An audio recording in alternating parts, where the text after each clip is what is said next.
Well, good afternoon everybody. Here I am, all dressed up with nowhere to go. I had intended to be at the inaugural meeting of Stop Co-Governance with Julian Batchelor at the Kensington Sports Centre in Whangarei, but what with the weather warnings and the emergency just recently declared, I decided I'd stay home and perhaps do something else, and here we are. Presently I'm looking out the window at our property, and we named our property Poplar Vale, and since we've been watching this storm get worse and worse, we've watched several of our poplars, some of them somewhere around 40 to 60 feet high, just topple over, and that's pretty gutting really, with the work that it takes to get them to that size and to plant them all over the place. But anyway, I thought that I'd make a video about what I think is an important issue facing New Zealand, facing our nation, which has a renowned reputation, has had a renowned reputation for equality, fairness, and the acceptance of diverse cultures and peoples. Of course, co-governance is what Julian Batchelor is all about, but I would question whether co-governance isn't actually just a symptom of perhaps a deeper malaise. And I would also hold that the Treaty of Waitangi has been hijacked. I would hold that it has, in a manner of speaking, been weaponized to create a divisive state in New Zealand, and co-governance is just one of those issues that has surfaced as a result of weaponizing the treaty. And I think probably it was the issue of surrounding the buzzword equity that has been used so commonly in all sorts of spheres. And recently, I think it was Willie Jackson said that the co-governance had to go ahead in the interests of equity. So I want to spend the rest of this time in this video speaking about the issues, or the issue of equity. So I've titled this Equality, Equity and Evil. Equality, equity and evil. The word equity has become a buzzword for socialists. Its ubiquitous use has supplanted equality, the word that characterized, for example, the civil rights era of Martin Luther King. The word equity has been used in settings as diverse as issues such as women getting the same pay rates as men, to issues where men who self-identify as women sought equity in the sports arena by competing against women. Early thoughts on equality. Discussions around equality are not new. The Greek philosopher Plato, sometimes described as the father of philosophy and credited with playing a pivotal role in the formation of Western tradition, discussed different forms of equality: numerical equality and proportional equality. Equality and identicality. In today's context, equality almost invariably is assumed to be a question of social concern. But the concern of these early discussions were more abstract in their reasoning. These early thinkers were at first more concerned with distinctions and the exploration of categories, such as the very fact that something could be equal to another, though that didn't mean it was identical. For example, a kilogram of lead is numerically equal to a kilogram of feathers, with respect to their mass or weight, but by no means are they identical. Equality then is concerned with comparisons of different entities that are equal in some but not all respects. Talk of equality always takes place within the underlying and often unspoken assumption that the entities concerned are not equal in every respect, because that would make them identical. So equality was distinguished from identicality. We distinguish, for example, identical twins as those from the same embryo which split into two distinct but genetically identical fetuses, as distinct from twins who were born together but from entirely different embryos. In the former, natural biological identicality is as close as it gets. Numerical equality and proportional equality in terms of justice. As mentioned earlier, their inquiries also led to exploring proportional equality as distinct from numerical equality. 16 ounces of lead, 16 ounces of feathers. Also, the discussion moved to concerns about human relations, fairness, and justice. The argument for proportional equality may be summarized as follows. Aristotle identifies distributive justice with proportionate equality. That is, the view that goods should be distributed not strictly equally, as in arithmetic justice, but in proportion to their worth or merit. That's from von Leyden's Aristotle on Equality and Justice, his political argument. So proportional equality, it's exemplified by an extreme example of the difference between what a Prime Minister might expect in terms of remuneration as a result of the amount of effort required, the qualifications necessary, the responsibilities undertaken, compared to the remuneration of an employee doing unthinking, repetitive work in an assembly line. In other words, proportional equality takes into the question of equality a sense of proportionality, a sense of what is fair and just. This is where values, ethics, morality enters social interactions, where equality is now of most concern. We probably practice proportional equality every day, though we may not recognize it as such. For instance, we give a smaller portion of food to an infant compared to an adolescent. Does anyone in their right mind think this is unfair, unjust, or unethical?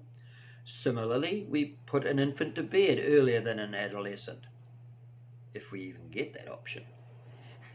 We do this in the firm conviction and correct understanding that all things being equal, this is what each needs. It is equality proportional to the needs of each. So our treatment of each, though different, is equal in terms of a sense of treating each fairly in terms of their requirements. It is right for them. Equity, or proportional equality, in economics. We tacitly approve of proportional equality or equity in economics. For example, when we pay $1 for a 1 litre bottle of water, which weighs a kilogram, and we pay $50 for a kilogram of snapper fillet. While we may and often do object to these prices, we don't object to the overall principle that snapper is bound to be more expensive than water, accepting in principle the idea of proportional equality. In a relatively free market, the conditions of availability, the trade-off between basic costs and profit margin, and other considerations give an overall effect where the market decides the price differential of these commodities. Three people, three crates, and equity. Shortly you'll see an image depicting this distinction between equality and proportional equality, now ubiquitously called equity. It's part of a LeadMN webpage. LeadMN appears to be a student body from a Minnesota university. The image comes under the headings Diversity, Inclusion, and Equity.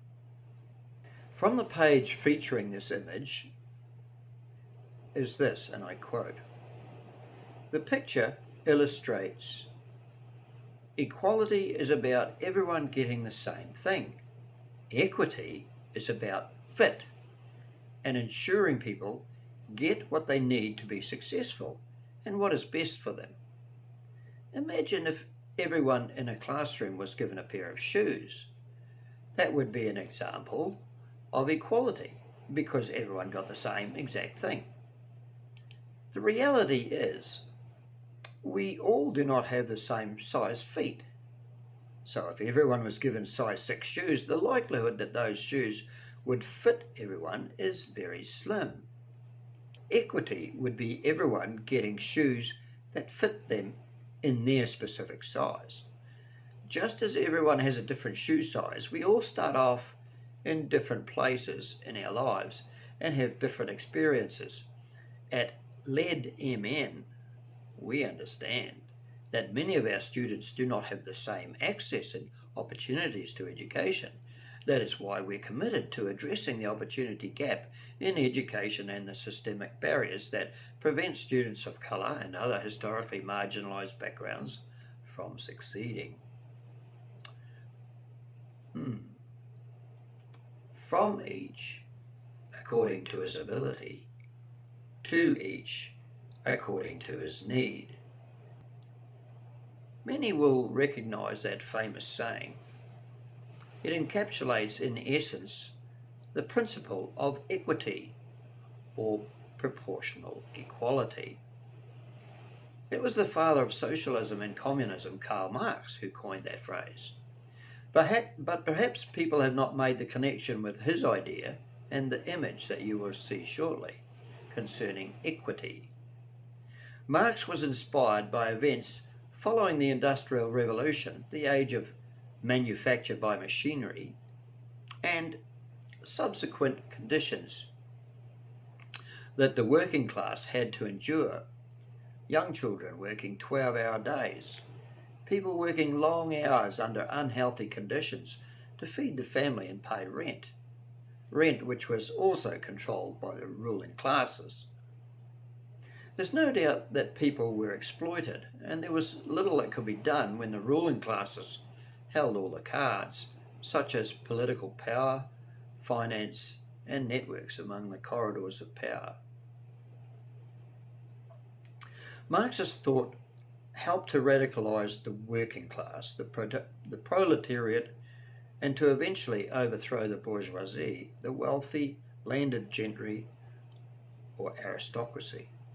His philosophy was instrumental in the rise of the United Soviet Socialist Republic under Stalin and communism in the People's Republic of China under Chairman Mao. Proportional equality, now simply equity. The following paragraphs from the organisation Academy 4SC are very appealing to one's sense of justice. However, the downside, the unintentional effects of this program are not considered. And I quote, this is from Academy 4SC. Proportional equality is similar to the modern conception of equity. Goods are proportionally allocated to individuals based on several factors, contributing to their relative need for those goods. Goods are shared equitably. Those who have more of the good do not need more, so they receive less. Those who have less need more, so they receive more. By this logic, the unequal distribution of goods is justified when the recipients of the good are on unequal standing. Numerical equality, on the other hand, is just as the name suggests.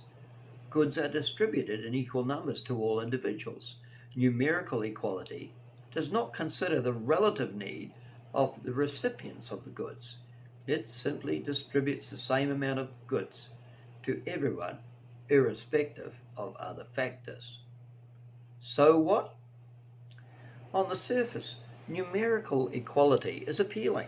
If everyone is given the same amount of a good, nobody receives less of that good, which is fair. However, this does not eliminate any equality that exists prior to the distribution of the good. Although everyone has more than what they started with, the difference between those who started with more and those who started with less remains the same. In the image depicting equality among the three boys using crates to see over a fence, each boy ends with a net gain of 1 crate. However, their respective heights, including the crates, remains the same.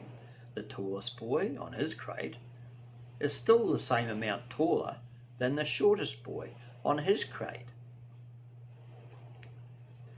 Equity aims to shrink that initial gap between those with more and those with less. The equitable distribution of crates to the boys trying to see over the fence results in all of them being at the same height after the disbursement of the crates. The shortest boy with 2 crates is now the same height as the medium-sized boy with 1 crate and the tallest boy with no crate. End quote. Please note at this point a subtle shift in emphasis from early discussions of equity, then known as proportional equality. Our example of the remuneration for a Prime Minister as to the rewards for a process worker showed the older focus of equity, the issue being that each earned the recompense of their reward, and the actual disparity in that reward was commensurate with the efforts and responsibilities, and is decided more or less by the precondition of a relatively free labour market, where market forces decided on the level of commensuration. The distortion or not of those market forces is a moot point, not part of this discussion. But the take-home for this is that the power to dictate who gets what and how much is not directly the decision of any one power or authority. No, it's market-led. Whereas today, equity is concerned not with free markets, but with state-sanctioned decisions on who is owed what and by how much. Equity versus meritocracy. Equity today is often characterized as the need for people of both sexes to be equally represented in a vocation. Just the other day, for example, the US Navy, who customarily orchestrate a Navy fighter jet flyover during one of the nation's favourite sporting events, the Super Bowl, announced an unprecedented change to the tradition. After lobbying from woke pressure groups, the team responsible for the flyover, comprising just 3 female Navy aviators, has now been replaced with an entire team of female aviators. But this raises questions over the propriety of catering to identity politics and the associated perils of this pervasive atmosphere of equity, and how it might effectively undermine the readiness and fitness for combat of the military when decisions are made to suit politics. Quite aside from that aspect is the issue of the tension between merit and equity. Were the original team responsible for this extreme precision flyover a merit-based choice by the military? Or did that mean in choosing an all-woman team that those with less experience, less qualifications, moved into a position unjustly displacing men with more experience and qualifications? Low-level close proximity flying over a densely populated area, especially with a huge crowd present in the actual arena, afford a high degree of risk. Is it right to exacerbate that risk on behalf of a distorted sense of equity? Why equity is often unjust. The apparently justifiable and seemingly harmless illustration of the 3 people in 3 crates fails to account for some things of utmost significance. The deliberate neglect of some important criteria is disingenuous and harmful, especially so as this indoctrination of the young into socialist ways of thinking, because it takes advantage of a position of authority figure targeting a sector of the population who generally lack the maturity to think critically, which makes it a culpable affront to young people.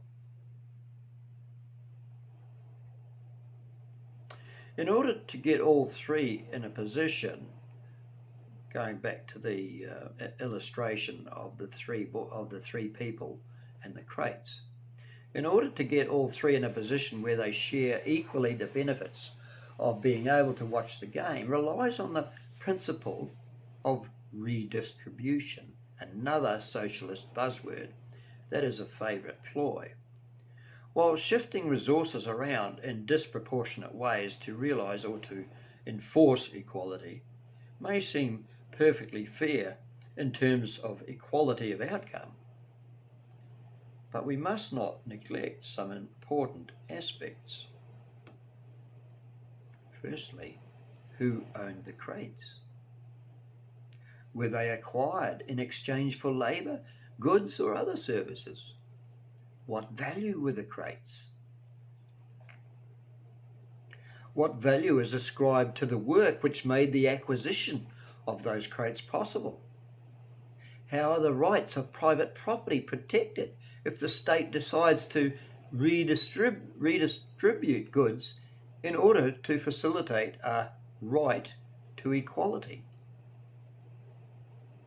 Who decides on the justness or not and the proportionality of that redistribution? Given the well-known maxim, power corrupts and absolute power corrupts absolutely, how does this responsibility for redistribution affect those who represent the enormous power of the state? The boys' respective heights are conditions they are not responsible for, and therefore they can't be culpable for that inequity. But where is the recognition of the fact that people often suffer inequality of outcomes through poor personal life choices, through irresponsibility?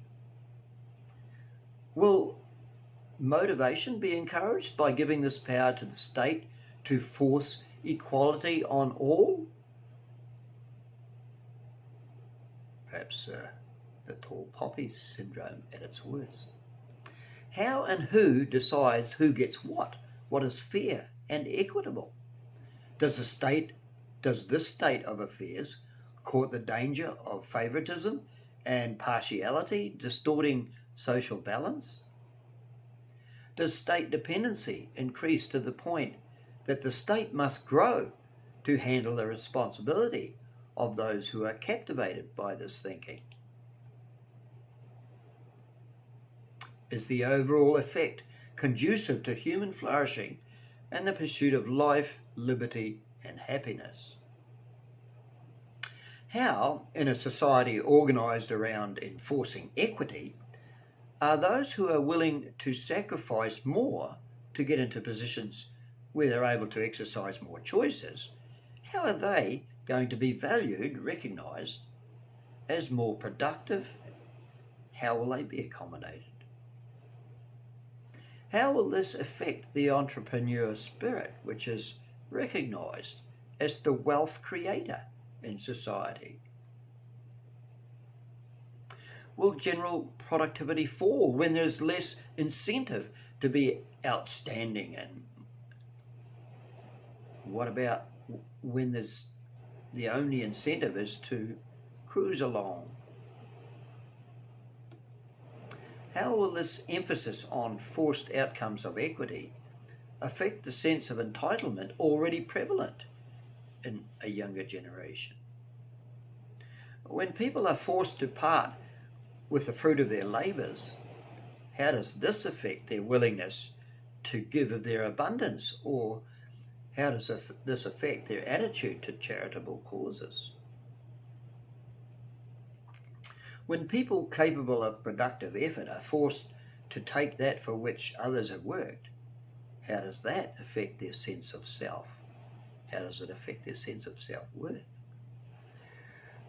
Sadly, the answers are already known to these questions.